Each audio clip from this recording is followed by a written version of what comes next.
说到厨房，就会想到妈妈的美味佳肴，但是这里也是最容易囤积杂物的地方，尤其是碰到一个勤俭持家的一家之主，什么东西都要收，有没有用以后再说。听说今天的主角就是这样的，不过没关系，你的问题就是我的问题，让我帮你们加减乘除，烦恼尽除。我叫杨玉莹，厨房是我的天下。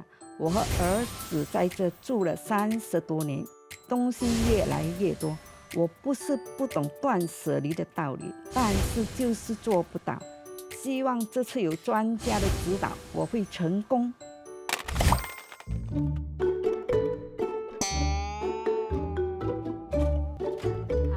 你好，你好。欢迎你进来。好。哎呦，我很庆幸哦，我没有坐客厅哎，这个家的客厅叫做客厅啊，我换一个位置哦。妈妈，沙发是给人坐的嘛？为什么摆了这么多东西？而且这样看，很多东西都不应该是你的，比如说一些玩具、小孩子的书本，应该是给你的孙子吗？是要给我孙的，所以我就干脆不要跟他收了。等一下他又来了嘛，又要弄乱了咯。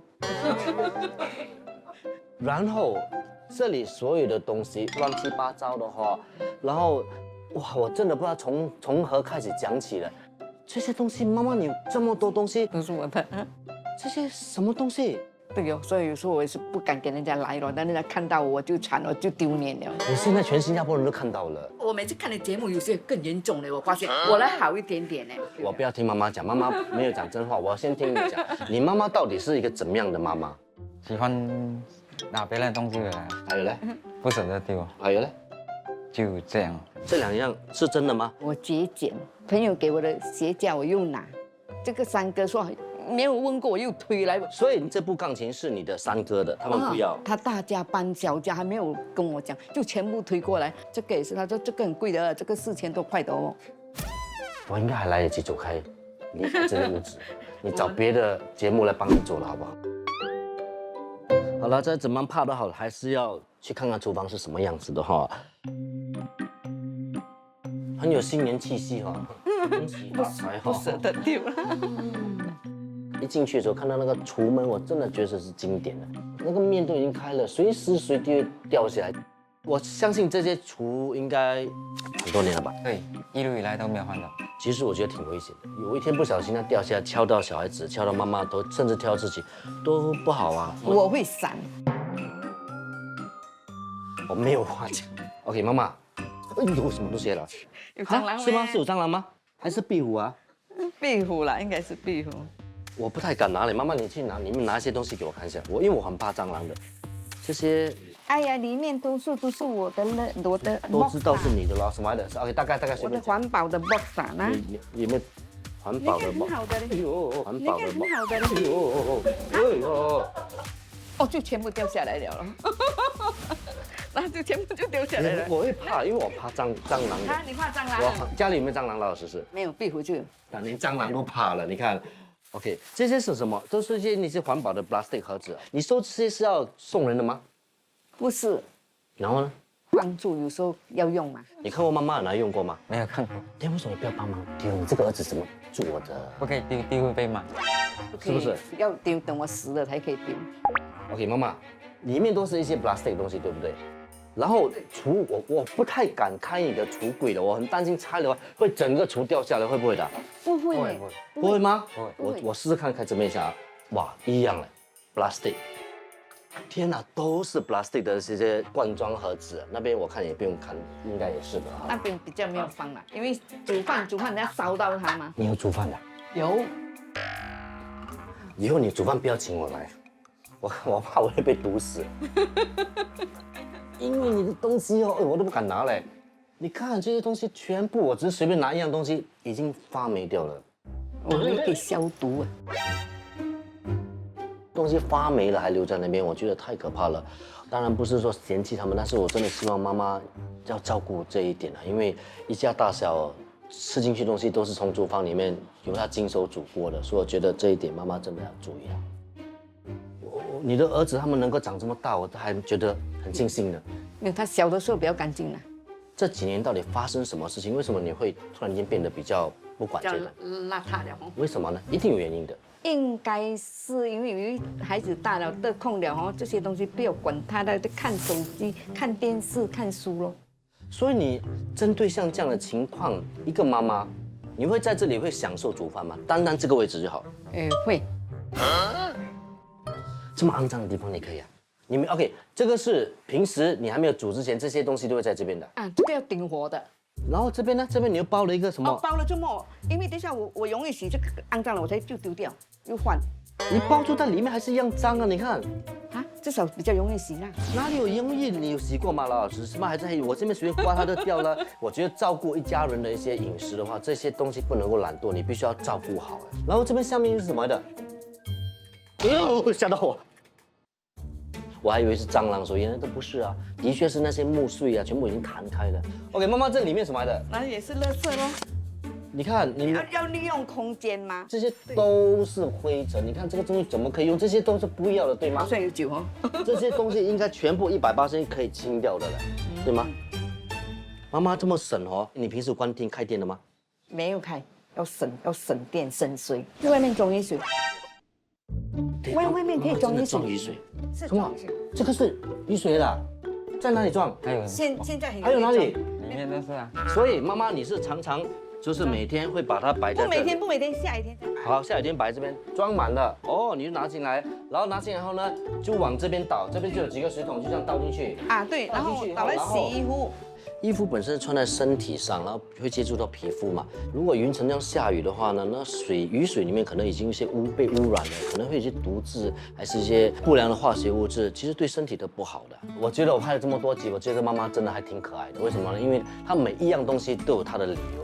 但是我也有我的理由，我的理由就是希望妈妈跟孩子跟孙子能够在一个很健康的环境生长，尤其在厨房，厨房的东西都是要吃进肚子的。所以今天我最大的挑战就是要把这个厨房弄得干干净净，最重要就干干净净、卫卫生生，让妈妈享有她自己一个煮饭的天地，好不好？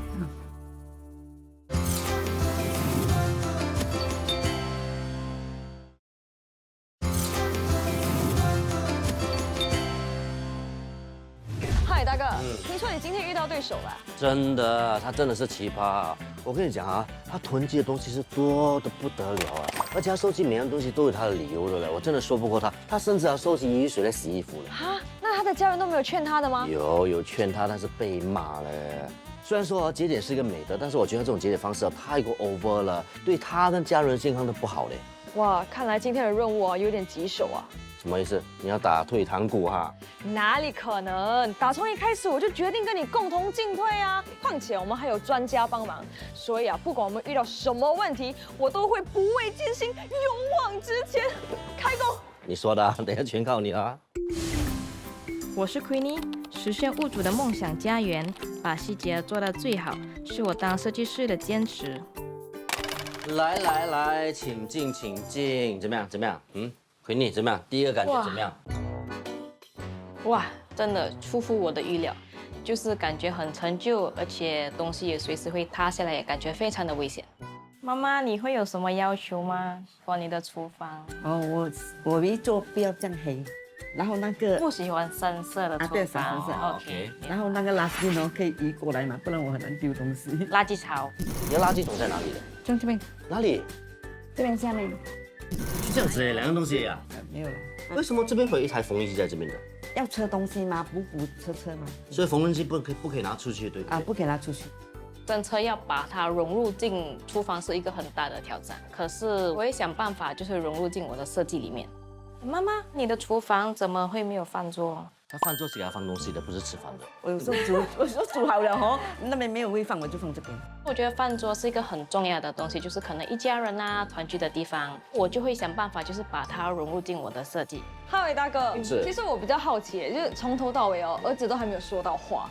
你觉得儿子对这个厨房有没有什么要求？不懂的，讲错话，妈妈就拿这个打他的。难怪家里那么没有，多我从个。来不打的。我今天不打而已哦，因为我就问他为什么这样，因为我讲多妈妈会骂。不可以丢会被骂，动过就被骂。啊，你看他不敢出声，今天不管讲，单单煮饭的地方你有什么要求？橱柜比较矮哦，因为妈妈比较难拿，橱柜要做矮一点点。因为太高啊，她拿不到。凭你儿子这个要求啊，我倒觉得蛮贴心，但要怎么样做到一个东西是可以储藏东西又可以安全的情况下让妈妈拿到东西？可能就是我们的这边的高度，我们会跟它移低一点 OK 方便妈妈，因为它现在是2层的嘛，所以这个就很高。 OK，所以如果人没有这个的话，就比较矮一点，所以妈妈也比较方便。那个板哦，不要白色的，不然等下我又要想办法把东西铺住它。可以，全部黑的完了。不可以黑，不可以黑蚊子，现在伊蚊咬人会死啊。现在还有一个很头痛的地方啊，就是它的垃圾槽。你看这个垃圾槽在下面的话，文浩通常是你爸爸妈妈丢垃圾的吗？啊，对，妈妈很少这样做。也是有啊，为什么妈妈比较少做呢？原因在哪里？要蹲上蹲下，然后开关也有一点吃力啊。你不要讲妈妈，任何人都辛苦啊。因为哇，这真的是要伸去里面这样弄啊，而且如果那垃圾比较大包，还是有点玻璃的，这样可能会割伤嘛，对不对？对。这个怎么办啊？我们怎么处理？尽量我们就是把下面那个垃圾槽就不要任何的阻挡。总而言之，最主要的目的就是让妈妈跟家人呢容易丢垃圾，还有晒衣服。刚才妈妈要求这个晒一下，这边要换过嘛。然后你会做这个钓鱼的吗？可能我们走电动会比较方便。对，就是一个按钮，它就会移下来了，所以你就不会有那么辛苦，就是要拿钩，好不好？基本上呢，平宁大概知道妈妈的一些要求了啦，哈。说你会有什么概念啊？其实for妈妈的概念就是把整个厨房就不要太暗色 ，OK， 所以可能整体上呢，我就给你比较浅色的系列，对。地板方面呢会做怎么样的呢？会重新铺过那个地板，对，因为这种是蛮旧了。OK， 基本上呢，Queenie已经很清楚自己要做什么东西了。现在问题是我不用删来的嘞，啊，全部东西丢，过期发霉还留着丢，全部丢，不用收纳。简单，今天工作简单，交给我们2个 ，OK？ OK， 来开始。走。我是欧阳浩山，即使没有大房子，只要用心整理收纳，一样能打造出令人愉悦的居住空间。来，妈，我拍那么多集哦，没有碰过这个情形了哎。哦，那个收纳达人哦，不敢来你家，说你家很脏怎么办？啊，骗你的啦。是因为呢，我们这个收纳达人珊啊，先打个招呼 ，Hello， 你好。Hello， 你好，我很好。因为珊呢，她不舒服了哈，必须要自我隔离，但是呢，她还是很有责任感哦，她很担心哦，所以她用这个方法来教你怎么样收纳东西，好不好？啊，先给你介绍一下，她是妈妈。Hello， 安迪。后面那个是儿子。啊，你好。那珊，你还没看过她厨房什么样子呢？没有哎，给你描一下了哈。OK， 你看这个呢，就是一进门在右手边的这个位置，你看到吗？一大堆的杂物，然后这边杂物，杂物，然后这边这个你看很多东西已经是发霉的，还有一些杂物也是杂物，然后呢这边还有一个缝纫机哎。哇，厨房还可以做缝纫的。好，珊，我觉得你需要跟妈妈讲一讲，好像怎么样开始进行第一步骤吧。妈妈要在厨房里面做什么？煮菜咯。他说第一样是煮菜。妈妈还有在厨房里面做什么呢？有时候偶尔缝衣服。哦，做一些缝纫的工作，缝纫 OK。还有呢？第3个要吃饭，对吗？好，吃饭。OK， 现在暂时有3样东西。好，来，我们先把这个贴在墙壁上。好的，来。OK， 3，基本上我们只要看到过期了就丢了。我们先先从食物开始啊。对，先从台面开始，所有的食物。文浩，你懂哪些东西是过期的吗？大概啊，不如你来选要不要？你直接来选，你跟我讲，这是过期的吗？这些啊，应该过期哦，应该没有过期，那个牛奶粉还在里面，我拿一点点出来。哪里有牛奶粉？这个奶粉来的，这个糖。我觉得真的是多此一举的，因为为什么需要保留原本那个包装袋？因为那包装袋外面会有写一些截止日期啊，我觉得这个非常的重要的，要不然你就拿出来的话，你永远都不知道这个东西过期了没，吃进肚子对全家人都不好的，这我是坚决反对，我家里就从来不会发生这种事情。这个是什么？我的巧克力糖是不是在这边啊？等一下啊，这是巧克力糖啊。巧克力糖没有放雪柜，这个要放在冰橱啊。包装你没有密封的话，就应该把它丢掉，因为这种吃的食物一定，如果它受潮或者有尘埃，都不应该拿去吃。这个是经典呢，我不敢拿上来，但是我要给珊看一下这个插头。哇，这个插头煮的，经典呢。但是还没坏的，但是我你看它的这个电线哦，已经跑出来了。它用了很多这个哇，不懂什么胶纸粘着它嘞，可能已经坏了，它怕它跑出来，所以必须要这样粘着。这个不会丢，但是妈妈这个太危险了。然后这个你必须要帮妈妈做好哎，好不好？因为如果万一开店的时候发生什么意外的话，就来不及了。所以我觉得这个不管任何一个人都好，只要家里这插头有问题的，不要为了省钱快点把它换掉，那是最安全的。哇，这些罐不要吧？好，这些我们不是丢 ，OK， 只要是这些塑料的东西，我们全部环保，不是丢。对，我们把它收起来，全部当环保去用。好，现在这样子的话，我们全部把它回收，可以不可以？全部可以咯。全部啊？全部，来全部回收，大家分工合作一下，这样比较快一点点哈。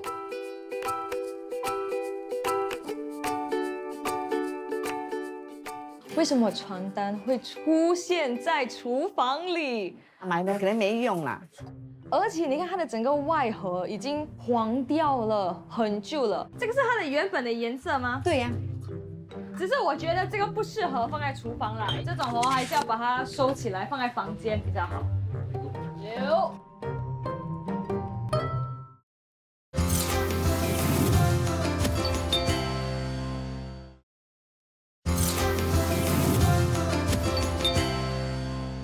OK， 来，现在问题在这里了。这里呢，都是一些杯啊，我没有办法全部拿下来。这么多杯，通常我们应该怎么处理比较好？我们其实有2种杯子，一种是喝热饮的杯子，就是有热饮的，有啊，对对对。然后有一种是喝水的，就是冷饮的，这样拿的。对对对，所以我们其实2样都可以收，可是不要收太多。我会建议说，如果家庭人数是，比如说3个人或者4个人的话，我们就收8个杯子就够了。制作组有跟我讲说，有注意到他一直在捏他的手，我没有注意到，但是我从他的表情我发现到他是紧张，而且他看到他的笑容有收掉了。然后你问他东西的时候，他眼神有点不太想看我们，有点在逃避。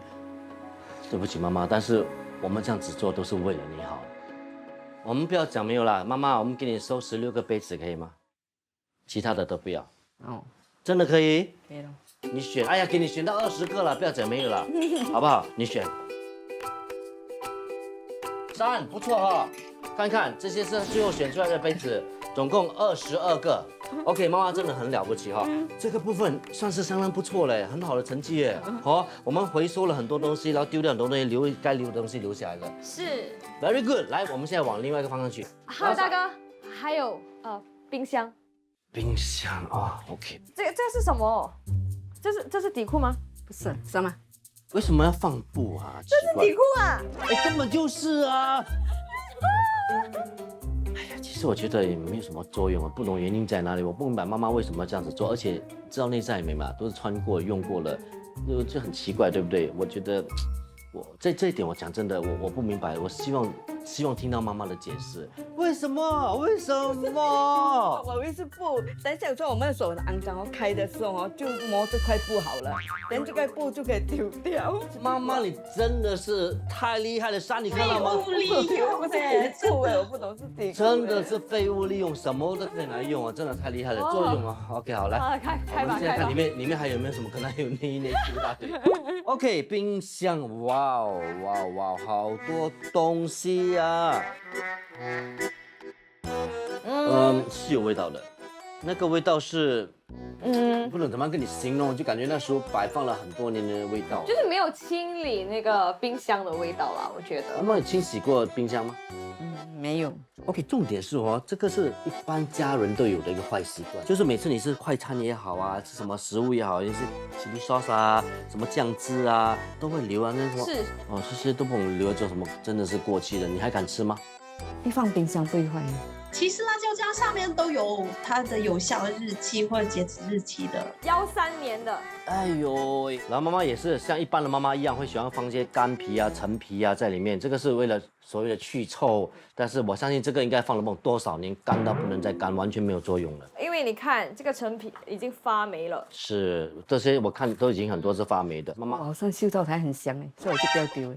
哪里有味道？一点味道都没有。你看那个霉，你看那个霉菌有没没有看还很白嘛，一点点啦。而且整个冰箱是密封的环境哎，所以那个霉菌就在这个密封环境里面一直在循环。是空气不流通。好，我们看看上面好不好？冰冻肉不懂有些肉啊，会不会已经是几十年的肉了？我随便拿，里面都是肉啊，随便拿一个肉来看好，这块鸡肉啊，你猜多少年前的事情2019。2021年，我是不会吃的，而且这些是有写日期的，这些所有的都完全没有的，没有日期的，全部是肉，也不懂多少年前的。然后你看，知道妈妈的眼神很紧张啊，怕我们丢掉那个食物的，我还很紧张的。OK， 妈妈，我觉得了哈，基本上呢，这些只要是过期的被我们交了，然后直接丢掉。然后那些呢，刚刚买的，你记得什么日期写一写，好不好？不要浪费食物。说这里呢过期什么丢掉，然后等下次山来的时候就教，然后你稍微洗一洗了哈。山到时来的时候教你怎么样把那些食物摆放在冰格跟冰箱里面，好不好？交给你了。真的是去那边在头痛了，来，过来。现在我们要收的东西是我最不敢动的东西，就是这个火炉下面那些橱里面的东西啊，因为我很怕蟑螂的，你怕吗？怕。我有点恐惧，因为我感觉好像拍鬼片一样，因为我不懂里面是什么东西。为什么呢？因为它里面不止堆积了杂物，还有一层一层很厚的灰尘，就表示这个橱从来没有开过，里面会有什么东西我不知道。等一下，妈妈，等一下，我看这个下面，什么的？哎呦，这个是干得了咯，溶掉哎，有溶掉咩？那只有溶掉，它只有黑黑的一堆，不懂什么东西来的，很可怕。你看还有它的，你看它的 handle 也是黑到吓死人的，你看，哎呦，这堆什么的？黑黑的大便。啊？什么？壁虎的大便。大便要讲清楚，你要讲快点，连接起来。壁虎的大便不可以，壁虎，然后真的是有壁虎哎，没有啦。有。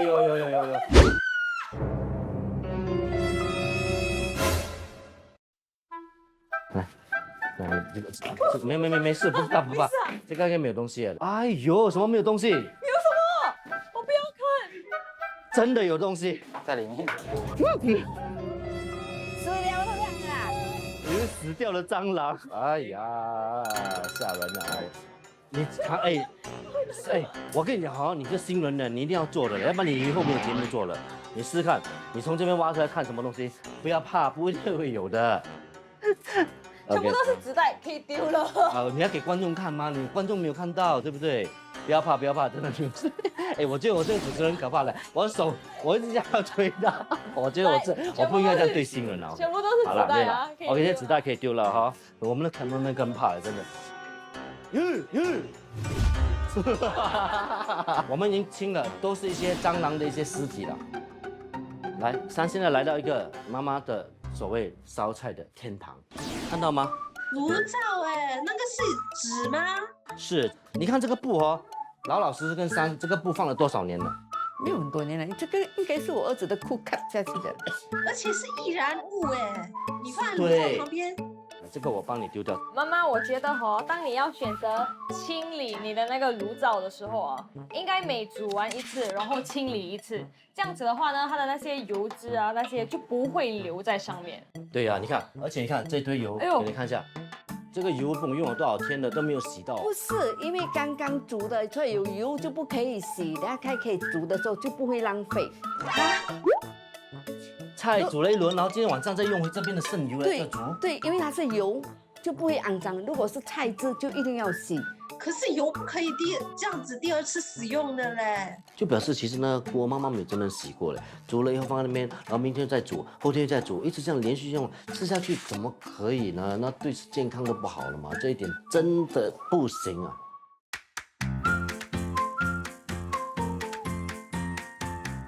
OK。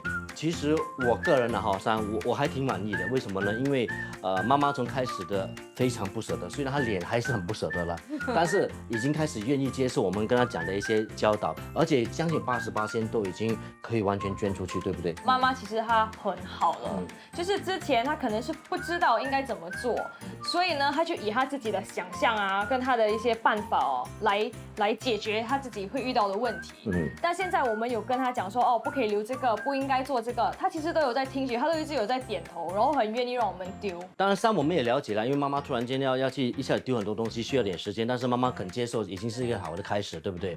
所以我们很期待啊，我很期待这个厨房做得漂漂亮亮，让整个厨房真正属于一个厨房，好不好？OK 啊。好，期待，谢谢。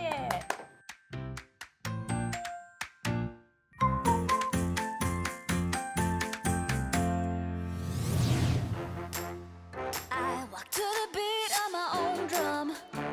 Don't gotta answer to anyone. So let me tell you what I'm gonna do. I live it up just for me and you.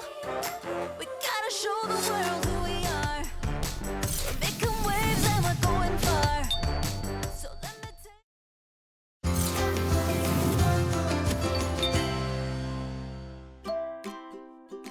Queenie，你给文浩妈妈的这个厨房做出了一个怎么样设计？我帮妈妈设计了这款是粉色系风格的，因为我跟妈妈相处过后，我觉得妈妈的个性就比较活泼开朗，所以我就选了这款比较浅色的来搭配妈妈的厨房。你这个设计我真的很喜欢，有给到我惊喜。我这样看图片，我发现到你把这个厨房分成湿厨房跟干厨房，对不对？因为妈妈煮饭的时候呢，油烟也不会跑出去，而且妈妈在那专心做裁缝也比较舒服嘛，而且在干的部分我们也增加了一个饭桌，所以有时妈妈的孙来啊，可以陪妈妈就是吃饭聊天，会很开心的。真的，我很喜欢，我相信妈妈一定会喜欢的，肯定会喜欢。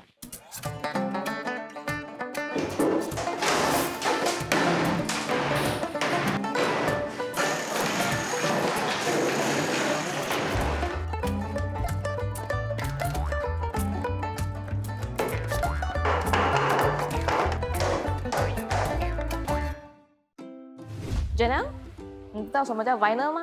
我知道，我很多朋友家的地板都是安装 vinyl 的，现在非常流行，对吗？对。你看，这些都是 vinyl， 中文叫做塑料地板。它的主要成分呢就是聚氯乙烯，而且它有木纹跟石纹的两种选择。一般来说，塑料地板的优点就是防污、耐磨跟不怕水。不怕水，如果地上有水，布抹掉就行了。即使没有马上处理呢，48小时内都不会有问题。当然也不能用水冲，也不能长期的浸泡，毕竟它也不是100%的防水。而且我知道哦，这种 vinyl 它的质感是比较柔软、比较有弹性的，对不对？比起地砖的话，它是没有那么冰冷的。对，这也是塑料地板受欢迎的原因之一。它还能降低对我们双脚造成的冲击力。哦，那 vinyl 也可以安装在墙壁上吗？可以啊，来，我带你看。你看，这些都是适合做墙壁的 rigid vinyl 刚性塑料板，它的强度与韧性比 normal 的 vinyl 还要强，还要硬，还要高，100%防水，所以也适合用于厨房和浴室。哦，所以你会给文浩妈妈使用 rigid vinyl？会啊，我会选择这款做厨房的墙壁，还有这款做地面。哦，为什么你会选择这两个款式啊？因为妈妈的厨房自然光线就比较弱，所以我选择这浅色石纹来搭配我的粉色主题，通过灯光反射使厨房看起来更明亮。哦，那这个呢？这个颜色比较深，也比较突出，容易打理。哎，我听说这个 vinyl 呢，它不像地砖，它不需要拆除，可以直接安装上去的，这样子节省时间，而且在装修的时候啊，不会有那么多灰尘，也不会有那么多噪音，对吗？对呀，你看，现在我们都喜欢用这种锁扣的设计，不用撸也可以安装。哇，这样子就可以了。它的拉力很强，不论是普通的拼法还是人字形都没问题。那我哪一块坏掉，我直接换掉那一块就可以了，是吗？对呀，把坏的切下来，把新的装上去，按下去，扣住就行了。我还知道啊，这个 vinyl 它其实是防虫蛀，而且呢，你碰到火也不会烧起来。最重要的是它防滑，非常适合文浩妈妈这样的年长人士。对呀，我建议如果是要 install vinyl 的话呢，一定要选绿色环保认证的，以确保家人的安全和健康。哇，这个很重要，谢谢你的提醒。哎，你能带我再去逛逛吗？可以啊，走走走。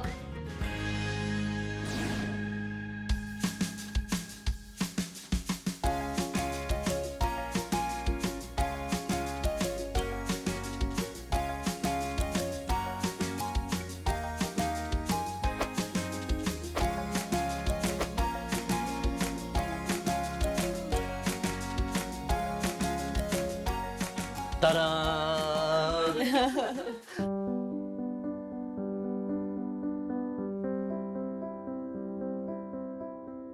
怎么样？怎么样？很美。很美啊，很美不错啊，对啊颜色很漂亮，对不对？颜色很美，哦我很喜欢这些颜色。 Queenie 花很多心思去设计的嘞，我很喜欢她这个设计的，因为你聪明的把这整个厨房一分为二嘛，对不对？Queenie 为什么你会有这样一个设计，把它一分为二？我是觉得吃饭跟煮饭都应该需要分开啦，所以我才会这样子的设计。其实整体的设计观念的颜色以粉色为主，所以主要是橱柜啦，颜色就不一样。由于空间也不大，所以为了就是避免妈妈就是撞到呢，所以我们就矮柜呢，我们就做成圆角，所以悬空的地方也比较容易清理啦。它悬空很好，可以投放东西哈。我就知道他要怎么做，我就知道他要设计，我就要挖，他就要塞。哎呀，这个我明天跟他加板在下面，不要给他有机会塞东西。是妈妈不用偷放啦，你看不是你这边有很多收纳不用空间蹲下去，因为它掉高了，啊，对。对吗？妈妈，下面不是给你放东西的，OK？我知道记得不是给你放东西的提高哈。比较好。妈妈，你有没有看到你后面？对了，我的针车也是很美咯，我谢对谢他，让他想到那个跟我弄针车，真的很漂亮。所以这个针车我就跟你就是翻新了一次，跟地上的复古的地砖也是很配合啦，也很特别哦，这个也是复古式的，是复古式的，对啊我因为你看到那个是开个针车，然后跟厨房跟这里面那个煮饭的那个地区是完全不一样的。对是不是不一样的风，为什么不要连贯性的因为要有做这不一样的设计设？计，对。哦，就把它区分开，对不对？对对哦，OK。然后妈妈，你记不记得你之前的那个厨是什么样子的？脱皮全部脱皮了的。你看现在的橱柜多么的漂亮，可以放很多东西，对不对？对，好，但是不可以放太多的杂物哈。OK，你要那些杂物你要丢去哪里呢？就是浴室要讲到那个地方。是，来，你之前不是最担心的就是那个垃圾槽吗？对你看，现在直接在外面了，丢东西就比较方便一点。妈妈还有多一个惊喜，你看上面这个是电动晾衣架，我示范给你看。哇，你按这个按钮呢，它就能往下，然后到你适合的这个高度哦，你就可以晾衣服。如果说下雨天，对不对？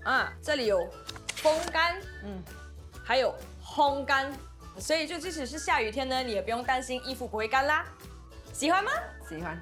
Queenie，我发现你真的很细心哦。妈妈之前提到的东西你都做到，好像这个晒衣服的地方啊、垃圾桶的地方啊、橱柜都有啊。然后这些设计是从门口到现在就多了一面这个玻璃门，为什么有这样的一个设计？因为如果把玻璃门关上的话，妈妈你在外面吃饭的时候呢，油烟就不会跑到客厅去嘛。然后这里还有一个还有什么东西？收纳酱青的地方，所以妈妈煮饭的时候拿酱油啊就比较方便了。还有一样东西，还有什么？哇，还有什么？这个，所以方便妈妈就是拉了这个煤气桶也要换嘛，所以我们就做了这个拉出来的柜子给你，所以你也不需要那么麻烦，所以这个你可以拉出来。所以你说他是不是很细心？每一样东西都顾虑到你的安全跟你的方便呢。给妈妈收到头来了，从进门到现在了，跟我讲讲你的感受。你好像很镇定，跟我讲讲到底什么感受？从之前那个，讲难听点就可怕的厨房，变成这么可爱的厨房，你的心情是怎么样？哦，现在我看到，我觉得是当初我的是一种错觉。您现在真的是很漂亮，没有错觉，是真的有这样的情形的。之前你还记得吗？杂物一大堆，是不是？对对然后东西发霉，好像不可以这样做。根本不可以收纳很多那个不要的东西，对不对？然后现在给你一个这么漂亮的厨房了，而且 Queenie 真的很用心，她还给你一个温暖的一个角落，跟你家人一起吃饭呢。对，哦，对呀，我很感谢他。你看这，你感谢他，你看我做什么？你要看着他，跟他讲感谢。对，我很感谢你，而且后来我发现这个颜色真的是很我喜欢的，很美丽。你不只要谢谢他，接下来你还要谢谢另外一个人，因为这个人也非常重要。这个人就是要教你怎么样把所有的东西呢收纳起来，他就是山。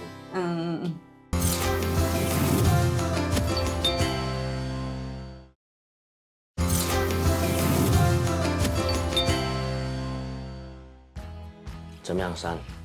怎么样？啊，上次是你跟我们用 Zoom 来教我们怎么样舍弃东西嘛。今天你人在现场，看到这整个厨房，是不是有点一个天一个地的感觉？对啊，真的不可以相信是两个都是同样的空间呢。但是妈妈还是一样的想法。她刚才就跟我讲，她要收很多东西，甚至下面的地方都要塞东西。你要帮我 ，OK？ 要想办法帮妈妈改掉这个坏习惯。好。OK， 教妈妈开始第一步要怎么做？因为厨房是一个多功能的空间哈，所以我们要规划一下，这里应该只是放煮饭需要的东西。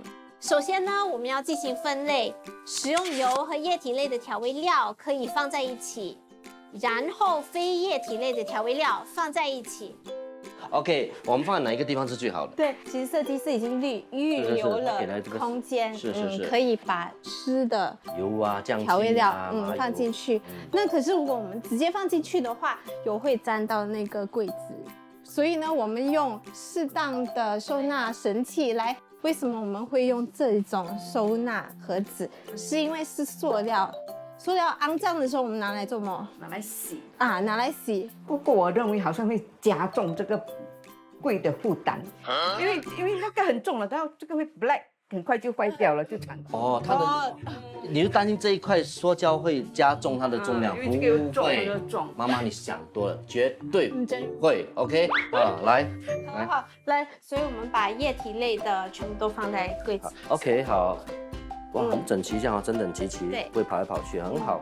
这收纳篮子呢，我们要把它固定在这个抽屉里面嘛，所以一定要把下面的角粘住。妈妈，为什么它要这样固定？你知道吗？要让它滑来滑去。啊，对，我们看，你看，我们这样放上去啊，不会跑来跑去的。对，你吗怎么拉那个抽屉它都不会跑。然后这个是糖啊、盐啊、胡椒粉，我们都放同一个篮子。OK， 那就固定下去，整整齐齐。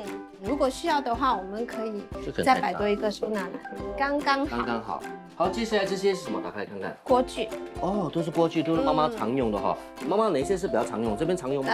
这边比较常用。这边比较常用。哦 ，OK， 我们。所以比较常用的东西呢，我们就把它收纳到柜子里面。我们先把锅盖分一分哦。 因为锅盖比较占位嘛，而且如果我们把它平放的话，那会比较占位置，对吗？当我们锅有很多的时候，我们要叠着放嘛，所以叠着放的时候，我们就要把锅盖拿出来。好，锅盖都分出来了。锅盖嘞。那接下来呢？因为橱柜下面的空间是有一点点的限制，所以我们把汤类的锅跟平底锅分开来放。如果还有空间的话，我们可以尽量把它摆在 靠近门边的位置，那就不用伸进去拿。那这个锅盖是把它放在锅盖的话，我们可以把它放在这边下面，我放了，容易拿取。然后这个，好，接下来这一项的东西是所谓比较少用的哈。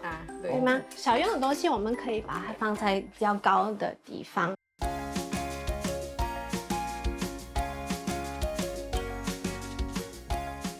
来，我们处理一下这些勺子，还有刀具。这个属于每一天都会在用的锅具，所以我们可以把它摆在台面上，而且不可以超过这个容器的大小。那我们应该摆在桌面上是吗？对对对，这边啊，右撇子就放右手边，如果是左撇子的话就放左手边。好吗 ？OK， 然后还有这些呢，我们是拿来备菜用的。 备菜用的话，我们就要放在备菜的区域，就是第一个空间。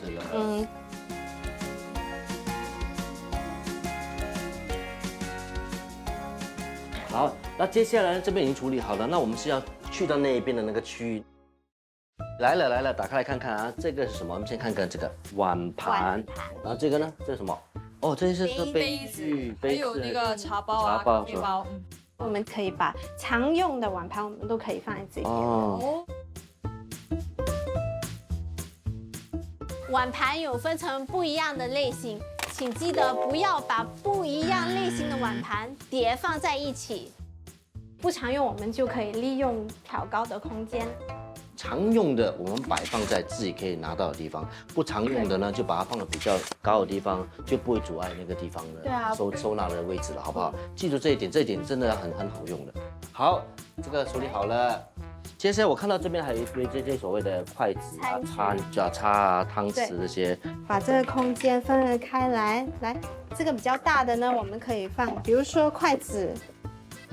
还有一样的，就要把它的角粘住就可以了。对。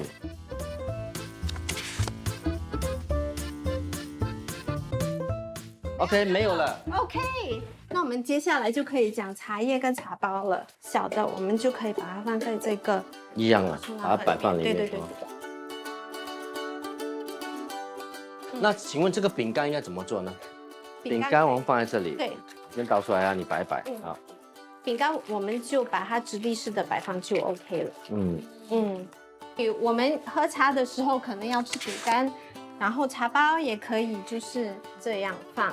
如果咖啡没有常常喝的话，那我们就把它放在这个柜子里面，不要放在这，好吗？妈妈看了是不是很开心？会。还有东西呢，我要头痛的就是它的冰箱。哦。我们去看看冰箱怎么样，可以啊怎么清理没好不好问题来。OK， 看起来好像不是很难哦。应该还 OK。还好哦。整理冰箱的第一步就是要先把所有的物品拿出来，然后仔细的清理每一个隔层，把它抹干净，再把东西分门别类了之后，放在收纳篮里，再放进冰箱，方便取用。冰箱的第一层，我们最好是拿来放已经煮熟的食物。那要解冻的食物呢，我们就放在最低的那一层，这样才会避免细菌交叉感染。根茎类跟菌菇类的蔬菜，最好是放在第2个隔层。那第3层呢，我们可以拿来放一些腌制的食品、干粮还有药材。好，所以我们整理完了前3格，我们现在要做什么呢？现在就要做这边。好，这边呢，我们只是放液体类的调味料，或者是我们料，还有鸡蛋。对。好像鸡蛋你们的位置搞错了，我们专家说不能放这边会坏，怎么？因为你一直开门关门开门关门，所以应该是在里面的。因为你的鸡蛋其实差不多每天都会吃到的，所以不会影响太大。我倒不懂你这个专家是从哪里听来的啦。没有，但是我只知道做冰箱的专家就是因为设计这几个洞哦，就是给你放鸡蛋的。我知道，后来他们讲应该是没有错。很多人做错了，他们讲，如果你多的要存货了，就不可以放这边。我知道了，专家要去跟那个做冰箱的人聊天一下。就这样放吧。如果我们有小件的物品，就放在一个盒子里面，再把盒子放进去，这样子会整齐又干净。对，而且清楚的分隔开来。是。好像比如说这个辣椒的袋子，这样子直立式的放进去，我们可以拿的时候也很省位啊。对呀。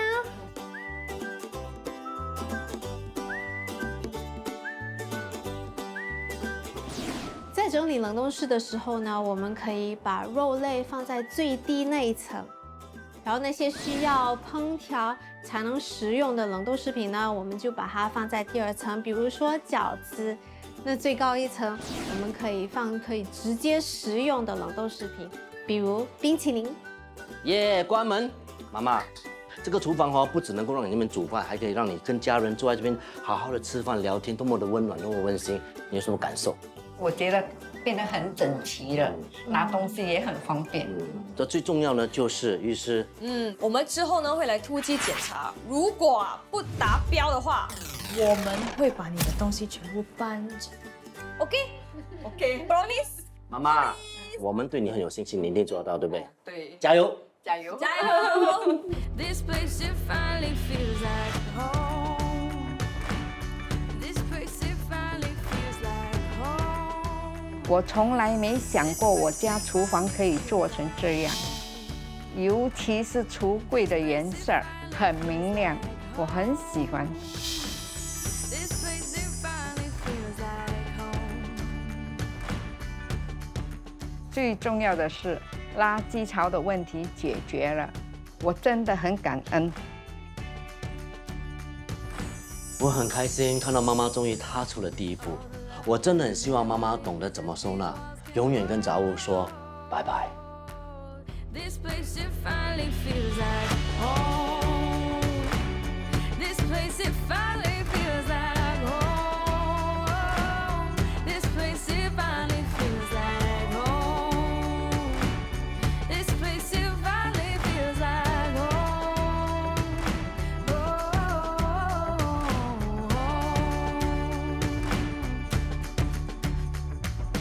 All the love and memories. 我们来了！这次的目标又会是谁的家呢？